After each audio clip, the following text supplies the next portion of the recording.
প্রেম বড় মধুময়, পৃথিবীর কোনো অর্থ, পৃথিবীর কোনো দ্বন্দ্ব, পৃথিবীর কোনো বিনিময় প্রেমিক আত্মা কিনা যায় না। একটা আত্মাকে খরিদ করতে হলে আরেকটা আত্মায় জমাইতে হয় গভীর প্রেম। বন্ধুরে আমার নবী মদিনায় যখন ছিলেন 27টা যুদ্ধ করেছেন। এর মধ্যে সবচেয়ে বড় যুদ্ধ হলো উহুদের যুদ্ধ। উহুদের ময়দানে আমার নবীর দান্দার মোবারক যখন শহীদ হলো গো, মালিক বিন সিনান দেখতে পেলেন নবীর মুখ মোবারক দিয়ে বন্ধু লোহ মোবারক বের হচ্ছে। মালিক বিন সিনান দেখি সহ্য করতে পারলো না, দৌড়ে চলে গেল প্রাণের নবীর কাছে। নবীর কাছে গিয়ে নবীর রক্ত মোবারক চষতে শুরু করলো। এবার নবী ডাক দিয়ে বলল, রে মালিক বিন সিনান, রক্ত ভক্ষণ করো না, রক্ত জমিনে ফেলে দাও। এবার মালিক বিন সিনান উত্তর দিল, নবী গো, আল্লাহর ইজ্জতের কসম করে বলছি গো, আপনার একটা ফোঁটা রক্ত উহুদের ময়দানে পড়তে দেব না। এই কথা বলে আমার নবী রক্ত মোবারক চষতে শুরু করলেন। নবী রক্ত মোবারক চষতে চষতে চষতে চষতে শেষ রক্তের ফোঁটা যখন চষা শেষ হয়ে গেল, আমার নবী গোটা পৃথিবীকে জানিয়ে দিল, পৃথিবীর আমার উম্মতেরা, তোমরা শুনে রাখো, দুনিয়ায় যদি কোনো জান্নাতি মানুষ দেখতে চাও তাহলে মালিক বিন সিনানকে দেখে নাও।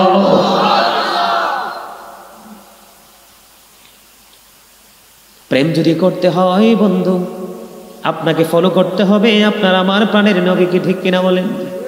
কথা কি বোঝেন নাই?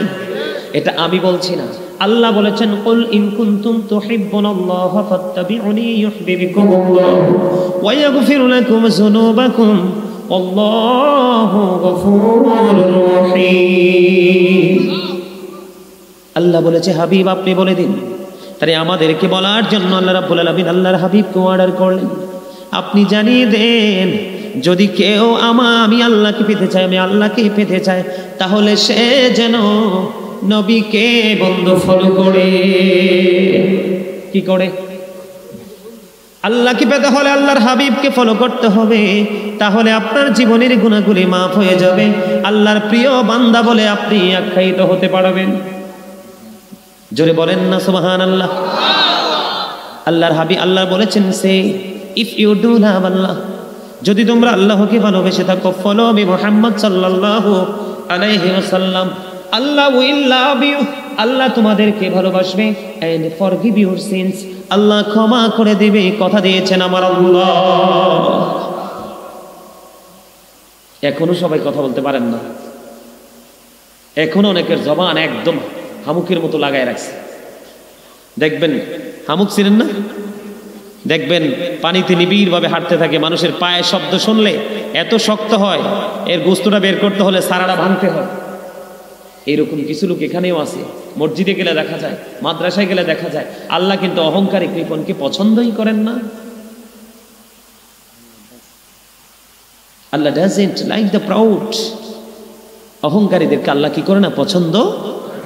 অহংকার মুক্ত হতে হবে, কৃপণতা থেকে বের হয়ে আসতে হবে, তাহলেই জীবনটা হবে ধন্য। বন্ধুরে আমার,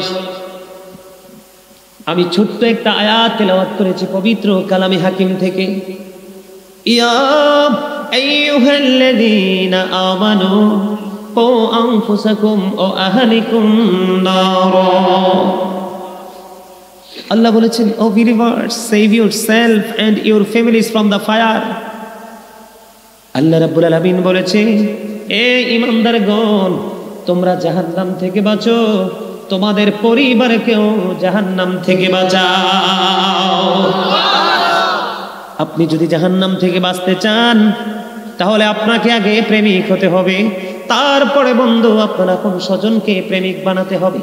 প্রেমিক বানাতে হলে বন্ধু সহজ একটা রাস্তা আছে। আল্লাহর হাবিব বলেছেন, আদিবু আওলাদাকুম আলা তালাসি খিসালিন হুব্বি নবীকুম ওয়া হুব্বি আহলি বাইতিহি ওয়া আলা কিরাতিল কুরআন। নবী বলেছেন, তোমরা তোমাদের সন্তানদেরকে তিনটা বিষয় শিক্ষা দাও। কয়টা? কথা বলে না, কয়টা বিষয়? তোমরা তোমাদের সন্তানদেরকে তিনটা বিষয় শিক্ষা দাও। হুব্বি নবীকুম, নবীর মহব্বত is the love of the prophet. নবীর পরিবারের মহব্বত is family love. وعلى قراءة القرآن learn to recite the Holy Quran. প্রথম কি করতে হবে? নবীর প্রেম শেখাতে হবে, কারণ এটা আমাদের জন্য ঈমান। তারপরে বলা হয়েছে হুব্বি আহলি বাইতিহি, নবীর পরিবারের ভালোবাসা শেখাও, কারণ এটাও আমাদের উপর ঈমান। তারপরে বলা হয়েছে কোরআন তেলাওয়াত শেখাও। আগে আমাদের কি হতে হবে? ঈমানদার হতে হবে। কি হতে হবে? আর ঈমানদার হতে হলে সর্বপ্রথম অপশন হলো বন্ধু, আমরা আল্লাহর পরে আল্লাহর হাবিবের প্রতি যথাযথ ঈমান আনতে হবে। আল্লাহর হাবিব এবং তার পরিবারকে আমাদেরকে ভালোবাসতে হবে, কারণ তাদেরকে সম্মান করা ভালোবাসা আমরা উম্মত হিসাবে আমাদের উপর ফরজ, আর তাদের সাথে গোস্তাকি করা কুফরি। আপনারা জানেন কিনা জানি না বন্ধু, এটি পূর্বে শুনেছেন কিনা শুনি জানি না। আমার নবী বন্ধু, নবীর পরিবারের মধ্যে অন্যতম সদস্য হলো 5 জন। কয়জন? একজন হলো মা খাতুনে জান্নাত ফাতেমা, 2 নাম্বার হলো হযরতে আলী, 3 নাম্বার হলো বন্ধু ইমাম হাসান রাদিয়াল্লাহু তাআলা আনহু, চতুর্থ হলো হুসাইন রাদিয়াল্লাহু তাআলা আনহু। আর আমার নবী সহ হলো কয়জন? কথা বলেন না কেন? পাক পাঞ্জাতন কয়টা নাম? আরো জোরে বলেন কয়টা? বন্ধুরে আমার, কোরআন এবং হাদিসের দিকে যদি নজর দেই, আমার নবী বলেছেন আমি হলাম শিক্ষার শহর, আর সেই শহরের দরজা হলো আমার আলী। আনা মাদিনাতুল ইলমি ওয়ালিউন বাবুহা, রাসূল বলেছেন I am a city of education, the gate of that city is Ali. নবী বলেছেন আমি হলাম শিক্ষার শহর, আর সেই শহরের দরজা হলো আমার আলী। আমার নবী বলেছেন قال رسول الله صلى الله عليه وسلم فاطمة سيدة نساء أهل الجنة। নবী বলেছেন mother Fatema is the leader of females in জান্নাহ। এই কামাল্লার মা বোনদেরকে বলতে চাই গো, আমার নবীর পবিত্র জবান মোবারক দ্বারা তিনি বলে দিয়েছেন বন্ধু, মা খাতুনে জান্নাত ফাতেমা, হযরতে মা খাতুনে জান্নাত ফাতেমা রাসূলের কন্যা, এই পৃথিবীর এই দুনিয়ার সকল মুমিনাদের জান্নাতে ইমাম লিডার সরদারিনী হবে। এই জন্য তাদেরকে ভালোবাসতে হবে, এটা আমাদের জন্য ফরজ। সুবহানাল্লাহ বলেন না? আল্লাহর হাবিব আরো বলেছেন আল হাসান ওয়াল হুসাইন সাইয়্যিদা শাবাবি আহলিল জান্নাহ। আমার নবী বলেছেন আল হাসান ওয়াল হুসাইন সাইয়্যিদা শাবাবি আহলিল জান্নাহ, ইমাম Hasan and Hussain are the leader of younger people in জান্নাহ। এখানে অনেক যুবক দেখা যায় নবীর প্রেমে বসে গেছে, আল্লাহ দিদারের আশায় বসে গেছে। রে কামাল্লার যুবক, হৃদয় খুলে শোনো গো, আমার নবীর পবিত্র জবান মোবারক দ্বারা তিনি বলে দিয়েছেন কেউ যদি 100% ইমানদার হতে হবে, নবীর প্রেমিক হতে পারে, আহলে বাইতের প্রেমিক হতে পারে। আমার নবী পবিত্র হাদিসে মোবারক দ্বারা তিনি প্রমাণ করে দিয়েছেন জান্নাতে ইমাম হাসান হোসেন 2 ভাই হবে। জান্নাতে ইমাম হাসান হোসেন ওই ইমানদার যুবকদের জান্নাতে লিডার হবে। আরো জোরে বলেন না সুবহানাল্লাহ। আপনাদের বড় ধরনের কোনো কাজ যদি প্রয়োজন হয় সরকার থেকে আনতে হবে, তাহলে প্রথম যেতে হবে কার কাছে? ওয়ার্ডের মেম্বারের কাছে। কার কাছে? মেম্বার সাহেব অ্যাপ্লিকেশন করবে চেয়ারম্যান সাহেবের কাছে, চেয়ারম্যান সাহেব এমপি বরাবর অ্যাপ্লিকেশন করবে, ঠিক কিনা বলেন? ধীরে ধীরে পার্লামেন্ট পর্যন্ত চলে যায়। এটা হলো পৃথিবীর সিস্টেম। তেমনি ভাবে বন্ধু, আপনি ইমানদার হতে হলে সর্বপ্রথম আপনাকে নবীর পরিবার ভালোবাসতে হবে। এই ভালোবাসার মধ্য দিয়ে নবীর ভালোবাসা হয়ে যাবে, আর নবীর ভালোবাসা যদি হয়ে যায় তাহলে আল্লাহর ভালোবাসা এটার মধ্যে অটো ঢুকে যায়। এটা আমি বলছি না, আল্লাহ বলেছেন মাইয়ুতির রাসূলা ফাকাদ আতাল্লাহ। আল্লাহ বলেছেন হি হো ওবিস দ্য অ্যাবস্টিল ওবিস আল্লাহ। যেই ব্যক্তি রাসূলের নির্দেশ মানলো সে যেন আল্লাহ রাব্বুল আলামিনের অর্ডার মানলো। ভালো লাগে খবর সবার কাছে? আলহামদুলিল্লাহ। সত্যি যদি সবার কাছে ভালো লাগে তাহলে আরো জোরে বলতে হবে আলহামদুলিল্লাহ। আর যদি ভালো না লাগে তাইলে কিন্তু উল্টো কথা বলতে হবে। নবীর কথা, নবীর পরিবারের কথা যার কাছে ভালো লাগবে না চেয়ারম্যান সাহেব, হাদিস শরীফের ভাষা অনুযায়ী সে মুনাফিক। সে কি কথা বলে না? আমি বলছি না, আলী রাদিয়াল্লাহু তাআলা আনহু থেকে হাদিস, নবী বলেছেন ইমানদাররা আমি নবীকে ভালোবাসবে আর মুনাফিকরা আমি নবীকে ভালো। Believers love the prophet. ইমানদাররা আমি নবীকে ভালোবাসবে, hypocrites don't love the prophet. মুনাফিকরা আমি নবীকে ভালোবাসবে না। The hypocrites will be in the lowest place of hell. মুনাফিকরা জাহান্নামের একেবারে সর্বনিম্ন স্তরে থাকবে। ইন্নাল মুনাফিকিনা ফিদ দারকিল আসফালি মিনান নার।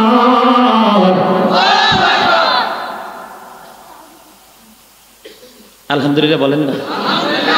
আমরা অহংকারী হতে চাই না, আমরা কৃপণ হতে চাই না, মুনাফিক হতে চাই না, 100% ইমানদার হয়ে কবরে যেতে চাই। মুনাফিক যখন কবরে যাবে, হাদিস শরীফের মধ্যে এসেছে, দাদা প্রশ্ন যখন করা হবে নবী সম্পর্কে, সে সঠিক কোন উত্তর দিতে পারবে না, বলবে অমুকে যেটা বলতো আমিও সেটা বিশ্বাস করতাম, তমক যেটা বলতো সেটাই বিশ্বাস করতাম, উত্তর সঠিক হবে না। হাদিস শরীফের মধ্যে এসেছে, আল্লাহর ওয়ার্ডার যখন পড়বে, মাটিকে বলা হবে এমন জোরে তাকে চাপ দিতে থাকো, চতুর্দিক থেকে চতুর্দিক চাপ শুরু করবে। ওই মুনাফিকের একটা হাড় থেকে আরেকটা হাড়ের ভিতর ঢুকে যাবে। সবচেয়ে দুঃখের বিষয় হলো, যত কষ্টই পাও মরার আর কোনো সুযোগ নাই। লা ইয়ামুতু, people will not die that day. সেদিন মানুষ মরতে পারবে না। ফিহা ওয়ালা ইয়াহইয়া, people will not be able to live that day. সেদিন মানুষ বাঁচতেও পারবে না।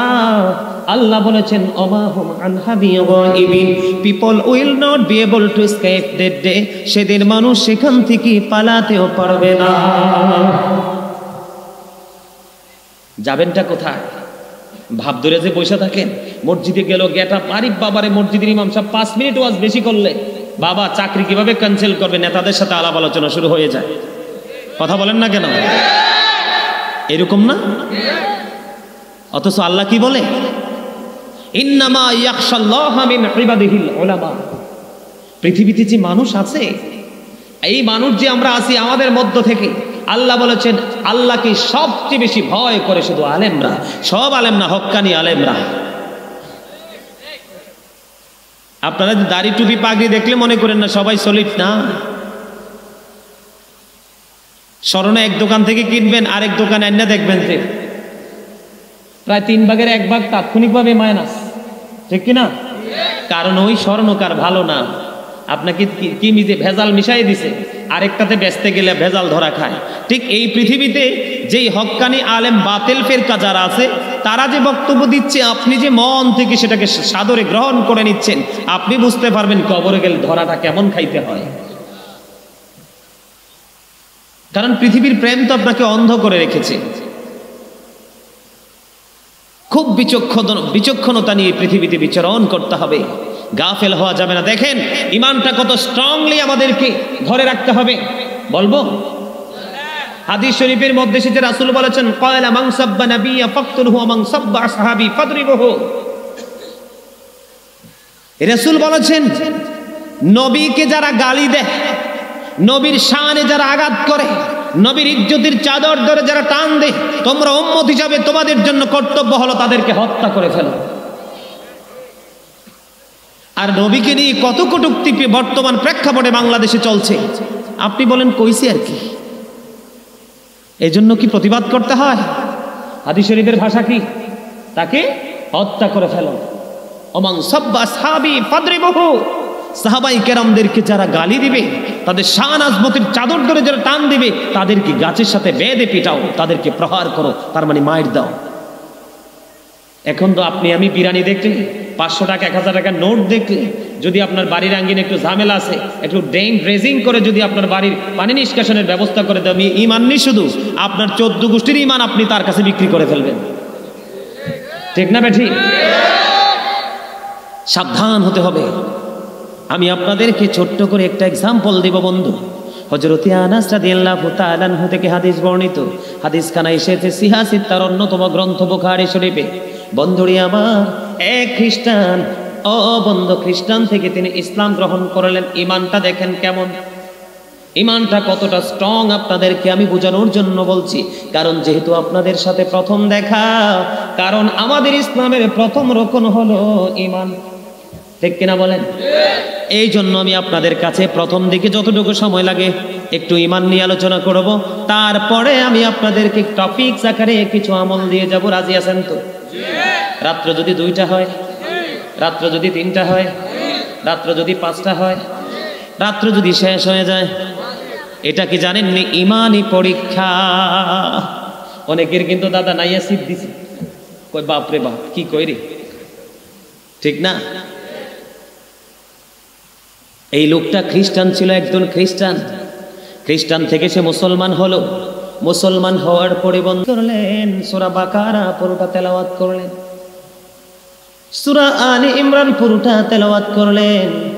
করার পরে এমন একটা মর্যাদা সে তার জীবনে পেয়ে গেল, যেটা হলো আমার নবী রুহি লেখার দায়িত্ব পাইল।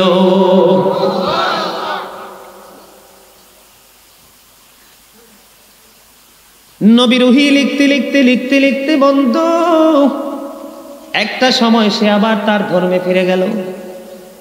তার ধর্মে যখন ফিরে গেল, তার ধর্মে ফিরে যাওয়ার পরে এবার তিনি মানুষের কাছে কাছে আমি আপনাদেরকে সমস্যাটা বুঝাচ্ছি, ইমানটা বুঝাচ্ছি। ইমানটা থাকা না থাকা কতটুকু সীমানার মধ্যে সীমাবদ্ধ বোঝার জন্য বিবেকবান মানুষ যারা 1 সেকেন্ডে বুঝে নেবেন, আর বিবেকহীন সারাদিন বুঝাইলেও চলবে না। তিনি আবার তার ধর্মে ফিরে গেল। ধর্মে ফিরে যাওয়ার পরে বন্ধু এবার মানুষের কাছে এতে প্রচার করতে লাগলো, নবী মুহাম্মদ আমি যেইটুকু লিখে দিতাম সেইটুকুই জানতো, আর বেশি কিছু তিনি জানতেন না। নাউজুবিল্লাহ। তারপরে লোকটা ইন্তেকাল করলো। ইন্তেকাল করার পরে আপনারা গত কিছুদিন আগে, কয়েক মাস মনে হবে, 1-1.5 মাস হতে পারে অথবা বেশি, আপনারা দেখছেন যে ইংল্যান্ডের রানী, ব্রিটিশ রানী দ্বিতীয় এলিজাবেথ মারা গেছে। বিশাল কফিনে করে তাকে মাটিতে দাফন করা হয়েছে। ঠিক তৎকালীন সময় খ্রিস্টানকে মাটিতে দাফন করা হলো। বন্ধুরে আমার, সকালবেলা গিয়ে দেখে তার লাশটা মাটি বের করে মাটির বাইরে ফেলে রেখেছে। এবার তার সঙ্গীরা বলতেছে এটা আর কারো কাজ না, এটা নবী মুহাম্মদের কাজ। জোরে জোরে নাউজুবিল্লাহ। আবার কি করলেন, তার সঙ্গীরা মাটিটাকে আরো বেশি গর্ত খনন করলেন। খনন করার পরে আবার তার বডিটা, ডেড বডিটা এখানে আবার দাফন করলেন। আবার পরের দিন গিয়ে দেখলেন তার বডিটা মাটির বাহিরে। তারা বলতে লাগলো বন্ধু যেটা মুহাম্মদের কাজ। আবার তৃতীয় দিন বন্ধু এবার কি করলেন, অনেক বেশি গভীর করে খনন করলো। খনন করার পরে এবার আবার তাকে দাফন করলো। পরের দিন আবার গিয়ে দেখে মাটির বাইরে লাশ পড়ে আছে। বন্ধু হাদিস শরীফের ভাষা অনুযায়ী এটা পৃথিবীর কোনো মানুষের কাজ না, মালিক অর্ডার করছে, মাটিকে মাটি তাকে আউট করে দিয়েছে। কারণ আল্লাহর হাবিবের ইজ্জতের চাদর, শান আজমতের চাদর ধরে টান দিয়েছে, এই জন্য মাটির কাছেও সেই লাশটা গ্রহণযোগ্য হয় না। আমরা সেই নবীর উম্মত। বুখারী শরীফের মধ্যে আরেকটা হাদিস শরীফ এসেছে বন্ধু, আল্লাহর হাবিব একদিন ডাক দিয়ে বললেন, তোমরা কে আছো কাব ইবনে আশরাফকে হত্যা করতে হবে। কাব ইবনে আশরাফকে হত্যা করতে হবে। কেন গো তাকে হত্যা করতে হবে, তাকে কেন কতল করতে হবে? নবী বলে দিল সে আল্লাহ এবং আল্লাহর হাবিবকে কষ্ট দিয়েছে। আল্লাহ এবং আল্লাহর হাবিবকে বন্ধু কষ্ট দিয়েছে। এবার মুহাম্মদ ইবনে মাসলামা দাঁড়িয়ে গেলেন। এবার দাঁড়িয়ে তিনি বললেন আমি তাকে হত্যা করব। হাদিস শরীফের মধ্যে এসেছে তিনি তার 2 সঙ্গীকে নিয়ে ওই কাব ইবনে আশরাফকে হত্যা করে আমার নবীর কাছে খবর পৌঁছে দিয়েছে। জোরে জোরে বলেন সুবহানাল্লাহ। আর আমরা বর্তমানে লেয়াজ মেনটেন করে চলি বন্ধু। ইসলামে কোনো লেয়াজ চলে না, ইসলামের বিধান অনুযায়ী আপনাকে চলতে হবে। কারণ Islam is not only a religion but also complete code of life. ঠিক কিনা বলেন? আরো জোরে বলেন ঠিক না বেঠি? বন্ধুরে আমার, বুখারী শরীফের মধ্যে আরেকটা হাদিস আমি আপনাদেরকে শোনাবো। আবু রাফি নামক ইহুদিকে হত্যা করার জন্য নবী বললেন কেন? সে নবী বন্ধু নবীর ইজ্জতের চাদর ধরে নবীর শান মান নিয়ে এসে বিভিন্ন রকমের বিরূপ মন্তব্য করত এবং অন্যদেরকে মন্তব্য করার জন্য উৎসাহ দিত। নাউজুবিল্লাহ। আরো জোরে বলেন না নাউজুবিল্লাহ। আমার কথা আপনাদের কাছে ভালো লাগে না? না লাগে তো লাগলে নাউজুবিল্লাহ তো আসতে বলেন কেন? এটা তো ইমানি জজবা থেকে আওয়াজ আসবে। দেখেন না ইমান কি জিনিস, নবী কি জিনিস। বর্তমান প্রেক্ষাপটে মানুষের ইমান শুধু সকালে আসে বিকালে যায়, একটা সময় এটা পুরোপুরি আউট হয়ে যাবে, শুধুমাত্র পৃথিবীর লেয়াজও পৃথিবীর লালসা। আর এই সমস্যা হলো নবীর সাথে গুস্তাকি, নবীর সাথে গুস্তাকি, ভালো পড়াশোনা নাই। এবার আমার নবী যখন বললেন আবু রাফি নামক ইহুদি তাকে হত্যা করতে হবে, সে নবীর শানকে খাটো করে কথা বলতো এবং অন্যকেও কথা বলার জন্য উৎসাহ জুগিয়ে দিত। এবার বন্ধু তাকে হত্যা করার জন্য কয়েকজন রেডি করলেন। এর মধ্যে দলনেতা হলো আব্দুল্লাহ ইবনে আতিক। তার বসবাস ছিল হিজাজ ভূমিতে। আমার নবীর নির্দেশ অনুযায়ী হিজাজে চলে গেলেন। যেতে যেতে যেতে যেতে বন্ধু সন্ধ্যা হয়ে গেল, সূর্য তার আপন গন্তব্যে চলে গেল, সন্ধ্যা ডানা বেঁধে দিল, এই আলো পৃথিবী থেকে বিলীন হয়ে গেল। বন্ধু ওই দিক দিয়ে আবু রাফি তার দলবল নেই, সে তার গন্তব্যে চলে গেল। কোথাও খুঁজে পাওয়া যায় না, কোথায় গেলে তাকে খুঁজে পাওয়া যাবে বন্ধু? সন্ধ্যা শুরু হয়ে গেল। সন্ধ্যা যখন হয়ে গেল, তারা তাদের গন্তব্যে চলে গেল বন্ধু।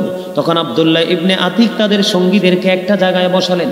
বসায় এবার আব্দুল্লাহ ইবনে আতিক ওই আবু রাফি নামক ইহুদিকে হত্যা করার জন্য গেলেন। দারোয়ানের সাথে একটা লেয়াজু করলেন বন্ধু। তারপরে রোমে প্রবেশ করলেন।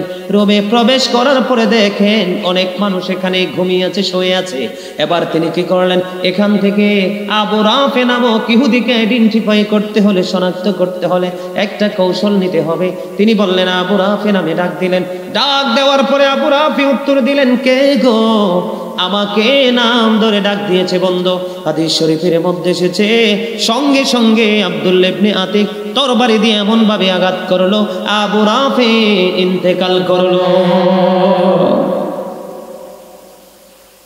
আর আপনি আমি হত্যা করা তো তাক দূরের কথা, যদি ধনী হয়, টাকাওয়ালা হয়, বাবা রে বাবা, ওনার পায়ে মাথায় চোখে তেল মালিশ করে কুল পাই না। ঠিক না বেঠে? এই জন্যই আজকে পৃথিবীর এই অবস্থা। আমাদের ইমানকে কি রাখতে হবে? স্ট্রং, মজবুত। নবী সম্পর্কে কোনো ধরনের কোনো বিরূপ মন্তব্য করা। আরে ভাই আশ্চর্য লাগে, নবী নাকি আমার মতো দাঁড়িয়ে এত বড়, কত বড় জুব্বা লাগায় হেলিকপ্টার চড়ে আসে। নবী আজ থেকে ১৫০০ বছর আগে বলেছেন, কয়লা আইয়ুকুম মিসলি, তোমরা কে আছো আমার মতো? আজও পর্যন্ত কে হাত তোলে নাই, কিন্তু মুখস্থ বলতেছে নবী নাকি আমাদের মতো।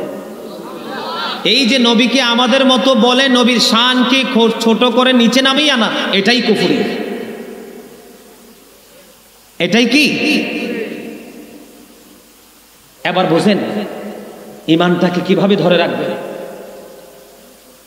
সম্মানিত উপস্থিতি, আমি যদি নবীর শানে খাটো করে কথা বলি আর আপনারা যদি এটাকে সাপোর্ট দেন, তাহলে আপনাদেরও ইমান চলে যাবে। কারণ অন্যায়কে অন্যায় বলতে হবে, ন্যায়কে ন্যায় বলতে হবে। সত্যবাদী কখনো মিথ্যাবাদীর সাথে প্রেম হতে পারে না। ইমানদারের প্রেম কোনোদিন মুনাফিকের সাথে হতে পারে না। হতে পারে? কথা বলেন। একজন 100% নামাজির সাথে একজন 100% বেনামাজির কখনো সম্পর্ক গড়ে উঠতে পারে না। একজন সুদখোরের সাথে একজন ইমানদারের সম্পর্ক কোনোদিন গড়ে উঠতে পারে না। সত্য আর মিথ্যার মধ্যে যেমন বিশাল একটা ডিস্টেন্স, ইমানদার এবং মুনাফিকের মধ্যে, বেঈমানের মধ্যে তেমন একটা ডিস্টেন্স, একটা পার্থক্য রয়েছে। আমাদেরকে 100% ইমানদার হয়ে তারপরে যদি আমরা আমল করতে পারি, তাহলে আমাদের জীবন ধন্য হবে। অল্প আমল দিয়ে আমরা জান্নাতি হতে পারবো। বন্ধুরে আমার, যাদের ইমানের ভয়, মৃত্যুর ভয় আছে, কি আছে? আলহামদুলিল্লাহিল্লাযী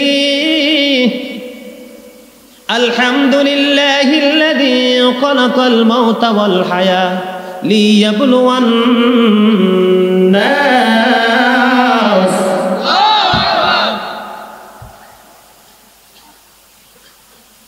আল্লাহ রাব্বুল আলামিন মানুষ সৃষ্টি করছে কিনা? কথা বলেন না কেন? মানুষ সৃষ্টি করার পরে আমাদেরকে তিনি মৃত্যু দিয়েছেন, জীবনও দিয়েছেন, ঠিক কিনা? জীবন যেহেতু পাইছি মৃত্যুবরণ করতে হবে। আল্লাহ রাব্বুল আলামিন জীবন মৃত্যু দিয়েছে আমাদেরকে পরীক্ষা করার জন্য। জোরে বলেন না ঠিক না বেঠিক? আমরা কিন্তু এখন পরীক্ষা দিচ্ছি। কি দিচ্ছি? কথা বলে না, আরে জোরে বলেন না, কি দিচ্ছি? পরীক্ষা দিচ্ছি। আমরা যখন লোভ লালসায় যখন কি হয়ে যায়, এই আমার দিকে তাকান, একজন প্রেমিক যখন একজন প্রেমিকাকে খুঁজে পায় না, অথবা তার যখন প্রেমটা ব্যর্থ হয়ে যায়, তখন কি করে? সে আত্মহত্যা করে, জীবন দিয়ে দেয় কি দেয় না? কিন্তু আল্লাহর হাবিব যিনি না আসলে আমরা হতাম না। সেই নবীর সাথে প্রেমের কোনো নামগন্ধ। আমরা কি ঈমানদার? কথা বলেন, আমরা কি ঈমানদার? বন্ধুরে আমার, মৃত্যু অত্যন্ত ভয়ঙ্কর হবে বন্ধু, বেঈমানের জন্য, মুনাফিকের জন্য, আর ঈমানদারের জন্য 100% নিয়ামত। এই জন্য আল্লাহ রাব্বুল আলামিন বলেছেন, আল্লাযী খালাকাল মাউতা ওয়াল হায়া, যিনি জীবন সৃষ্টি করেছেন এবং মৃত্যু সৃষ্টি করেছেন। ঈসা নবী মরা মানুষ জিন্দা করতে পারতো, আপনাদেরকে বোঝানোর জন্য বলছি। ঈসা রুহুল্লাহ বন্ধু মৃত্যু ব্যক্তি জীবিত করতে পারতো। এক সময় তিনি এমন একটা মৃত্যু ব্যক্তিকে জীবিত করলেন, জীবিত করার পর ওনাকে প্রশ্ন করলেন, আপনার কয় আমার মৃত্যু হয়েছে 4000 বছর। কয় মৃত্যুটাকে কেমন পেয়েছেন? কয় আমি আমার মৃত্যুটাকে এমন পেয়েছি, 4000 বছর হলো মৃত্যুবরণ করেছি, আমি সব কিছু ভুলে গেছি, কিন্তু আজও পর্যন্ত মৃত্যুর যন্ত্রণা বলতে পারি না। এই মরণ আপনার আমার জন্য আছে না নাই? আমার নবী যিনি হলেন হাবিবুল্লাহ, ইমামুল মুরসালিন, নবীদের নবী, যিনি না আসলে আল্লাহ কোনো কিছু সৃষ্টি করতেন না, সেই নবীর উপর যখন বন্ধু আজরাইল হাত রাখলো রে, আমার নবী একটা ডাক দিয়ে বলল, আজরাইল, আমার বুকের উপর কি রেখেছ আজরাইল? আজরাইল দেখে দেখে বলে, নবী গো, আমার হাতের আঙ্গুল। এবার বন্ধু আমার নবী একটা ডাক দিয়ে বলল, আজরাইল, আমার কাছে মনে হয় আসমান জমিন সব যদি আমার বুকের উপরে তুলে দেওয়া হতো, আমি নবীর এত কষ্ট হতো না। তোমার হাতের আঙ্গুলের চাপ আমার কাছে এতটা কষ্টকর মনে হয় রে আজরাইল। আমার গুনাহগার উম্মত গুলো রে, এই যন্ত্রণা সইতে পারবে না, আমার উম্মতের কষ্টগুলো আমাকে দিয়ে দাও। জোরে জোরে সুবহানাল্লাহ। সেই নবীর ইজ্জতের চাদর ধরে টান দেওয়া হয়, সেই নবীর ইজ্জতকে বন্ধু ক্ষুণ্ণ করা হয়, মান সম্মানকে বন্ধু নিচু করা হয়। আমরা ইমানদার দাবি করি, কোনো প্রতিবাদ করি না। আমরা এই অন্যায় দেখার পরেও আমরা নিশ্চুপ নির্বিকার। এখানে বোঝা যায় মানে গলদ আছে। শুধু নবী পৃথিবী থেকে বিদায় হওয়ার সময় না, নবী যখন পৃথিবীতে বন্ধু 570 খ্রিস্টাব্দে রবিউল আউয়াল চন্দ্র মাসের 12 তারিখ সোমবারে যখন পৃথিবীতে কদমটা দিলেন, আমার নবী কদম দেওয়ার পরে রব্বি হাবলি উম্মতি বলেছে, আল্লাহ আমার উম্মতগুলোকে আবার হাওলা করে দাও। ও বন্ধু, আমাদের জন্য নবী আল্লাহর কাছে আমাদেরকে নবীর হাওলা করার জন্য দরখাস্ত করে দিলেন। সেই নবী নিয়ে ইজ্জতের চাদর ধরে টানাটানি হয়, আমরা কেউ কোনো প্রতিবাদ করি না। বলেন আমরা ইমানদার কিনা? কথা বলে না। আমাদের কি ইমান আছে? অন্যায় দেখার পরেও সহ্য করে তার ইমান আসেনি? ইমান তো নাই, বরং সে গজব তার খুব নিকটবর্তী। শুধু পৃথিবীতে এসে না, কাল হাসরের দিন নবীর জবান মোবারকে থাকবে রব্বি সাল্লিম, রব্বি সাল্লিম। আমাদের দেশে অনেক মৌলবী বলে, দাদা নবী বলে মরে গেছে। নাউজুবিল্লাহ বলবেন না? আপনাদের কাছে কি মনে হয় নবী ইন্তেকাল করছে? নবী বলে, নবী রওজায় বলে মরে গেছে, একবারে বিলীন হয়ে গেছে। বন্ধুরে আমার, কত মিথ্যাচার, নবীর শান সম্পর্কে কত বড় আঘাত, অথচ কিতাব প্রমাণ করে আল আম্বিয়াউ আহিয়াউ ফি কুবুরিহিম ইউসাল্লুন, নবীরা তাদের আপন আপন রওজায় জিন্দা, তারা নামাজরত অবস্থায় আছে। ঈমান কি আছে না নাই? যে বলে নবী মরে গেছে তার ঈমান আছে? কথা কয় না? আছে। এই জায়গাগুলো আমাদেরকে কি করতে হবে বন্ধু? শনাক্ত করতে হবে। এই জায়গাগুলো আমাদেরকে আইডেন্টিফাই করতে হবে। এই জায়গাগুলো যদি আমরা আইডেন্টিফাই না করে যদি আমরা গোমরার মতো অলসের মতো যদি জীবনযাপন করি তাহলে আমরা নগণ্য হয়ে কবরে যাব। আমি আপনাদেরকে বলবো বন্ধু, নোমান ইবনে বশীর রাদিয়াল্লাহু তাআলা আনহু থেকে হাদিসখানা বর্ণিত। হাদিসখানা এসেছে বুখারী শরীফের মধ্যে। আমি আপনাদেরকে বোঝাই বন্ধু, ঈমান থাকা না থাকা, ইসলামী বিধিবিধান মানা না মানা, এটা ওই সমস্ত ওই সম্প্রদায়ের মতো। আমি আপনাদেরকে বলি, আপনাদের এদিকে খাল বিল নদী নালা আছে না নাই? বর্ষাকালে নৌকা বাইক কিনা বান কিনা? আমরা অনেক সময় বন্ধু স্পিড বোর্ডে, কখনো নৌকায়, কখনো বিমানে, যেখানে যেটা সুযোগ সেইভাবে আমরা ওয়াজ করতে যেতে হয়। এই হাদিস শরীফের সাথে বাস্তবতাটা কেন আমি তুলে ধরলাম? সহজে বোঝানোর জন্য। মানা এবং না মানা, বিধিবিধান মানা এবং না মানা ওই সম্প্রদায়ের মতো বন্ধু। ধরেন কয়েকটা সম্প্রদায় বা কিছু লোক একটা নৌকাতে আসলো, কোনো জায়গার উদ্দেশ্যে তারা রওনা দিল। বুখারীতে এসেছে হাদিসখানা।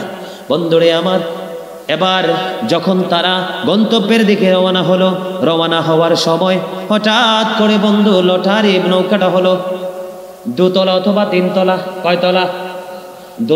দোতলা অথবা তিনতলা। দোতলায় ধরি, কয়তলা? এখন নিচতলায় কে উঠবে, দোতলায় কে উঠবে, এটা নিয়ে কারাকারি। এই মুহূর্তে লটারি ধরা হলো। কি ধরা? লটারির মাধ্যমে কেউ নিচতলায় বন্ধু জায়গা করে নিল, কেউ আবার দোতলায় জায়গা করে নিল। কিন্তু এখানে পানির ব্যবস্থাটা হলো দ্বিতীয় তলায়।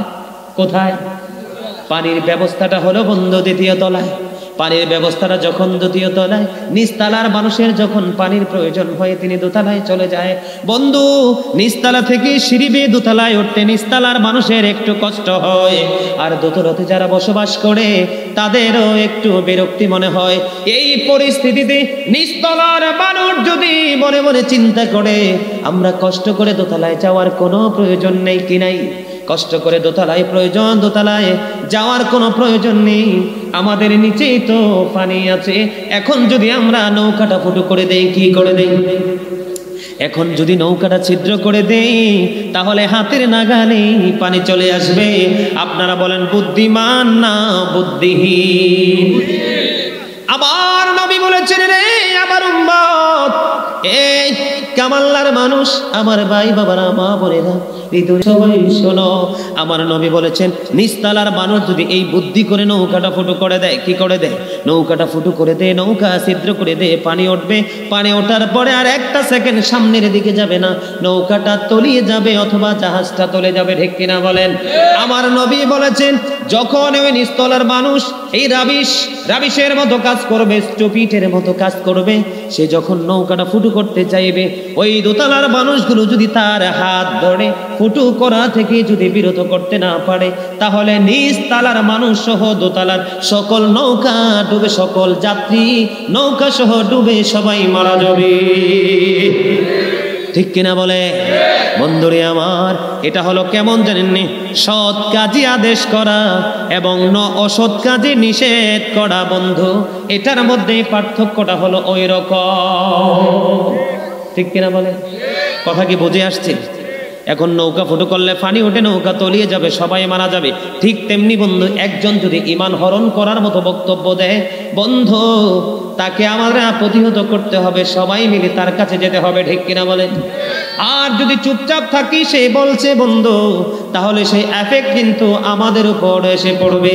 কারণ যখন অন্যায় হয়, যখন অত্যাচার হয়, যখন জুলুম হয়, আর একটা জাতি ক্ষমতা থাকার পরেও তাকে প্রতিহত করে না, আপনি তাকে শক্তি দিয়ে প্রতিহত করতে হবে। কি দিয়ে করতে হবে? আপনি তাকে শক্তি দিয়ে প্রতিহত করতে হবে, বিভিন্ন টেকনিক দিয়ে আপনি প্রতিহত করতে হবে। যদি কোনোভাবেই প্রতিহত করা সম্ভব না হয়, আপনি অন্তর থেকে তাকে ঘৃণা করতে হবে, তারপরেও দুর্বল ইমানদার হয়ে কবরে যেতে পারবে। কথা কি বুঝে আসছে? কথা বলেন না কেন? আর সেই সময় যদি প্রতিবাদ না করেন, প্রতিহত না করেন, বন্ধু প্রতিবাদ না করলে, প্রতিহত না করলে, তখন কিন্তু ভয়ঙ্কর রূপ ধারণ করবে। তখন কিন্তু উভয় পক্ষের উপর গজব আসবে। এটা কিন্তু বাংলা বইয়ের কথা না, হাদিস শরীফের কথা বন্ধু। উভয় পক্ষের উপর গজব আসবে। গজব যখন চলে আসবে রে ও বন্ধু, গজব যখন চলে আসবে, তখন যিনি চুপচাপ ছিলেন, সারা জীবন নামাজ পড়েছে, রোজা করেছে, দান সদকা করেছে, কিন্তু অন্যায়ের প্রতিবাদ তিনি করেনি, অসৎ কাজ থেকে তাকে ফেরানোর জন্য কোনো প্রতিবাদ করেনি, আল্লাহর হাবিব সরকারে মদিনা তিনি বলেছেন তখন দোয়া করলেও দোয়া কবুল হবে না। নাউজুবিল্লাহ বলেন না কেন? আরো জোরে বন্ধু। জীবন কিন্তু একটাই, জীবন কয়টা? পদ্মা মেঘনা যমুনার তীরে কত ঢেউ চলে যায়, আসে না তো ফিরে। বলেন পদ্মা মেঘনা যমুনার তীরে কত ঢেউ চলে যায়, আসে না তো ফিরে। আমিও চলে যাব এমনি করে, আসবো না কবু ফিরে। বলেন পদ্মা মেঘনা যমুনার তীরে কত ঢেউ চলে যায়, আসে না তো ফিরে। ঠিক কিনা বলেন? যখন তোমার কেউ ছিল না তখন ছিলাম আমি, এখন তোমার সব হয়েছে, পর হয়েছে আমি। যখন তোমার কেউ রবে না, রব শুধু আমি। আমার কাছে আসতে হবে, মনে রেখো তুমি। ঠিক না বেঠি? তোরা চাসনি কিছু কারো কাছে খোদার মদদ ছাড়া, অন্যের ওপর ভরসা ছেড়ে নিজের পায়ে দাঁড়া। কাগজি কাটিকার ঘুড়ি বানা কর, ওড়াতা হ্যায় আসমান মে। ঘুড়ি বেচারা क्या करेगा, রশি মৌলা কা হাত মে। ঠিক না বেঠি? কাগজ কাটিয়া ঘুড়ি বানাইয়া, কাগজ কাটিয়ে ঘুড়ি বানাইয়া, ঘুড়ির মধ্যে একটা চিকন একটা রশি লাগাইয়া, নাটার মধ্যে মূল টাটকায়া মালিক ছেড়ে দে। ঘুড়ি মনের আনন্দে বন্ধ উঠতে থাকে। মালিকের যখন সময় হয় রশি ধরে টান দে, তখন ঘুড়ি আর থাকতে পারে না। Just time, no argument. ঠিক কিনা বলে? কোনো তর্ক চলবে? কোনো কমপ্লেন চলবে? বন্ধুরে আমার, বন্ধু, আপনাদেরকে যখন কেউ ঈমান হরণ করার মতো কাজ করবে, তখনই তাদেরকে আপনি প্রতিহত করতে হবে। আমি আপনাদেরকে বলবো, হাদিস শরীফের মধ্যে এসেছে আল্লাহ রাব্বুল আলামিন বন্ধু জিব্রাইলকে পাঠালেন। জিব্রাইলকে পাঠালেন, জিব্রাইল যাও অমক অমক শহর তুমি ধ্বংস করে দাও। এই এদিকে তাকান, সত্য এবং মিথ্যার মধ্যে পার্থক্য। নির্চুপ যারা থাকে, প্রতিবাদ যারা করে না, প্রতিহত যারা করে না, অন্তর থেকেও বন্ধু ঘৃণা করতে পারে না, আমি তাদের এক্সাম্পল বন্ধু এই হাদিস শরীফটা। জিব্রাইল যখন ওখানে চলে গেলেন, যাওয়ার পরে দেখলেন বন্ধু ওখানে এমন একজন লোক আছে যিনি জীবনে একটা মুহূর্তের জন্য আল্লাহর নাফরমানি করে না। জিব্রাইল একটা ডাক দিয়ে বলল, আল্লাহ আমি কি ওই ব্যক্তিটাকে সহ ধ্বংস করে দেব? এবার আল্লাহ বললেন, তাকে তুমি ধ্বংস করে দাও, তাকে সহ ধ্বংস করে দাও, কারণ সে তো নামাজি, সে তো আল্লাহওয়ালা, তোমার গোলামি করেছে। আল্লাহ রাব্বুল আলামিন একটা ডাক দিয়ে বলল, রে জিব্রাইল তাকে সহ ধ্বংস করে দাও, কারণ তার সামনে অনেক অন্যায় অত্যাচার হয়েছে, সে কোনোদিনও প্রতিবাদ করে না। আরে নাউজুবিল্লাহ না বলবেন? এমন ভয়ঙ্কর খবর শুনলে সুবহানাল্লাহ কয় কেউ? কি হবে? তার মানে কি? আপনি চুপ থাকলেন মানে তাকে সাপোর্ট দিলেন। কি দিলেন? চুপ থাকা মানে কি? যেমন আল্লাহর হাবিব বলছে, তোমরা যখন মেয়ে দেখতে যাবা, মেয়ের সম্মতি নিবা। তো মেয়ের সম্মতিটা কিভাবে নিব? মেয়ে যদি চুপ থাকে, রাসূল বলছে, তখনই বলবা সে এগ্রি আছে। নীরবতা মানে কি? সম্মতির সম্ভাবনা। ঠিক কিনা বলো ভাই? শুধু খাইলে ঘুমাইলে পৃথিবীর আপনার আলোকিত পরিবেশ তৈরি করলেই হবে না, আপনি কিন্তু আপনার বাজারটা পৃথিবী থেকেই করে যেতে হবে। কোরআন শরীফের 19 পারায় এসেছে 88 নম্বর আয়াতে আল্লাহ বলেছেন, ইয়াউমা লা ইয়ানফাউ মালু ওয়ালা বানুন। আরে ভাই, কিয়ামতের দিন তো ধন দৌলত সন্তান সন্ততি কিচ্ছু কাজে লাগবে না। কার জন্য করছেন? আর সত্যবোধে থাকেন, সত্যবোধে থেকে ন্যায়ের পথে থেকে জীবন পরিচালনা করান। আপনার সন্তানকে মানুষ করতে হবে না, আপনি চলে গেলেও পিচ্ছি রেখে এটা এমনিই মানুষ হবে। কারণ পৃথিবী তো মানুষ চালায় না, চালাই কে? আরো জোরে বলেন, চালাই কে? বন্ধুরে আমার, আমাদেরকে এই জায়গাগুলো ক্লিয়ার করতে হবে। এই জায়গাগুলো ক্লিয়ার করে যখন আমরা আমল করব, তখনই আমাদের জীবনটা ধন্য হয়ে যাবে। অন্যথায় কিন্তু নগণ্য হয়ে কবরে যেতে হবে বন্ধু। কারণ কবরে যাওয়ার পরে আমরা দেখতে পাই বন্ধু, আপন স্বজন কতই থাকে, 5 দিন 15 দিন 40 দিন 1 মাস 2 মাস 3 মাস সর্বোচ্চ 1 বছর পরে আর কেউ তাকে মনে রাখতে চায় না। এই জন্য বুদ্ধিমান মানুষ হলো ইমানটাকে টেকসই করে আমল করে যাব। আর এই আমল নিয়ে, ইমান ও আমল নিয়ে কবরে যেতে পারলে আমাদের জীবনটা হয়ে যাবে 100% ধন্য।